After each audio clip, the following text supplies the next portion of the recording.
سوال یہ پوچھا گیا ہے کہ روزہ کی حالت میں برش کرنا، ٹوتھ پیسٹ کرنا یہ کیسا ہے؟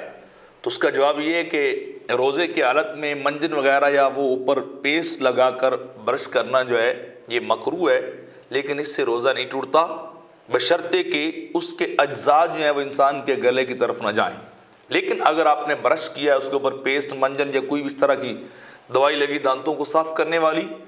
تو اس کے اگر ذرات یا اجزاء جو ہیں وہ انسان کے گلے کی طرف چلے جائیں اور وہ نیچے اتر جائیں تو پھر انسان کا روزہ ٹوٹ جاتا ہے۔ دوسرا سوال یہ عام طور پہ پوچھا جاتا ہے کہ روزے کی حالت میں انسان کو مسواک کرنا چاہیے نہیں کرنا چاہیے، یا اس کا ٹائم کیا ہے؟ اکثر طور پہ لوگ کہتے ہیں کہ دن کی ابتدا میں کر سکتے ہیں، تو ظہر کے بعد یا عصر کے وقت انسان کو مسواک نہیں کرنا چاہیے۔ تو اس کا جواب یہ کہ آپ کو ٹوٹلی اجازت ہے، آپ جب چاہیں، فرسٹ ٹائم کرنا چاہتے ہیں، ظہر ٹائم کرنا چاہتے ہیں، یا عصر کے ٹائم آپ اپنے دانتوں کو صاف کرنا چاہتے ہیں، تو انسان کو یہ اجازت ہے جب چاہے وہ اپنے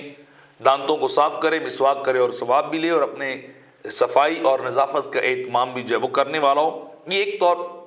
مسکنسپشن لوگوں کے اندر پائی جاتی ہے کہ جیسے حدیث پاک کے اندر آتا ہے کہ روزہ دار کے منہ کی بو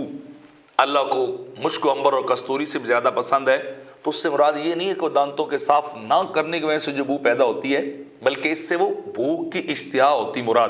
یعنی انسان کی بار بار معدے سے بو اٹھ رہی منہ کی طرف کہ مجھے کھانا ملے، میں پیوں کھاؤں پیوں، لیکن وہ اس کے باوجود انسان اپنی خواہش اور اپنے معدے کی ضرورت کو دبا کے رکھتا ہے کہ نہیں میں نے اپنے اللہ کا حکم ماننا ہے، تو وہ جو اشتہا ہے وہ مراد ہوتی ہے کہ جو بھوک اور طلب کی بھوک کی وجہ سے اس کو طلب پیدا ہوتی، بو پیدا ہوتی ہے۔ یہ مراد نہیں ہے کہ اس سے کہ وہ منہ کے اندر جو صفائی نہیں کی جاتی تو وہ جو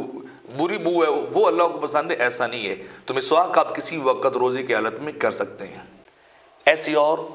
مزید ویڈیوز حاصل کرنے کے لیے ہمارے چینل پرو مظفر فرید کو سبسکرائب کریں۔